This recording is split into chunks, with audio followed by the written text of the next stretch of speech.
Just আমরা এখন চালের আটা রুটি খাচ্ছি।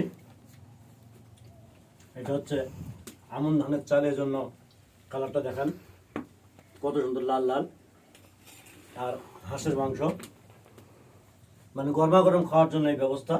আমরা উপরে একটা ছোট্ট রান্নাঘর আছে,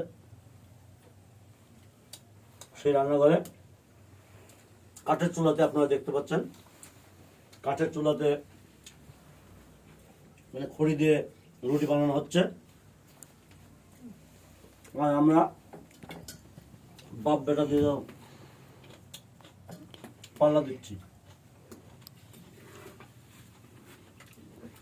দেখেন আমি তো তাও দু একটা কথা বলছি, আমার ছেলে কিন্তু কথাও বলছে না, সে খাওয়াই ব্যস্ত আর কি।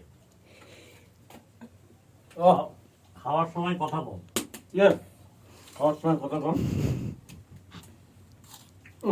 এর সাথে কাঁচা পেঁয়াজ, মানে খাবারের আয়োজনটাই অসাধারণ। আপনারা নিশ্চয়ই অনেকেই চুলার পাড়ে বসে খেয়েছেন, হয়তো বড়বেলায় খান না, কিন্তু ছোটবেলায় চুলার পাশে খেয়েছেন। কিন্তু আমরা এখনো মাঝে মাঝেই বিশেষ কিছু আয়োজন হলে আমরা চুলার পাড়ে বসে খাই। এই গরম গরম খাওয়ার মজাটাই কিন্তু আলাদা। আর এটা হচ্ছে একদম দেশি পাতি আঁশ, সাথে কাঁচা পেঁয়াজ এবং রসুন দেওয়া আছে। হাঁসের মাংসে অথবা গরুর মাংসে যদি আপনারা একটু আস্ত রসুন দেন, তাহলে কিন্তু ওই রসুনটা খেতে খুবই মজা লাগে এবং স্বাস্থ্যসম্মতও বটে। যাই হোক, এখানে দ্বিতীয় কোনো অপশন নাই, রুটি বানানো চলতে থাকবে